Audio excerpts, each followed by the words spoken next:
Ito yung tandaan mo. Kapag ang tao nag-cause sa'yo ng heartache, stressful, nako, hindi mo ikakaasenso yan. Bagkus, ikakalubog mo yan. Kaya, pag-isipan mo ng mabuti ang mga ginagawa sa'yo ng tao na ika nga mahal mo. Baka naman sa bibig lang, wala sa puso.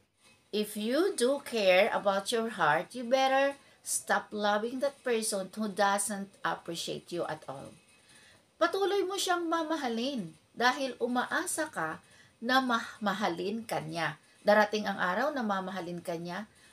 Remember, pag once ang lalaki nagpakita sa iyo ng bagay na nakakasakit sa damdamin mo, that is his real color.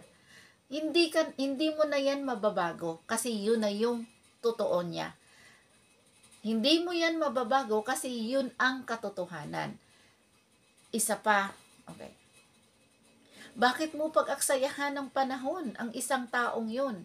Nasa pakiramdam mo naman, sinasayang niya lang ang mga bagay-bagay na ginagawa mo para sa kanya.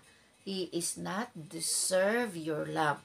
Kaya, bitawan mo. Kasi kung hindi mo siya pakakawalan, nako, ikaw mismo ang naglagay sa sarili mo na wala ng pagkakataon na mahalin ka at hindi mo rin mahanap ang isang tao na mamahalin ka higit pa sa pagmamahal mo sa kanya. Kaya dapat lang isipin mo ng mabuti kung ano ang tama, kung ano ang nararapat sa puso mo. Kung sa ngayon pa nga lang, nagsasuffer ka na ng pain, how much more in a long term?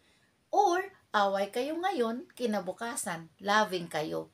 Aba, para namang hindi mo naman nirerespeto niyan ang sarili mo.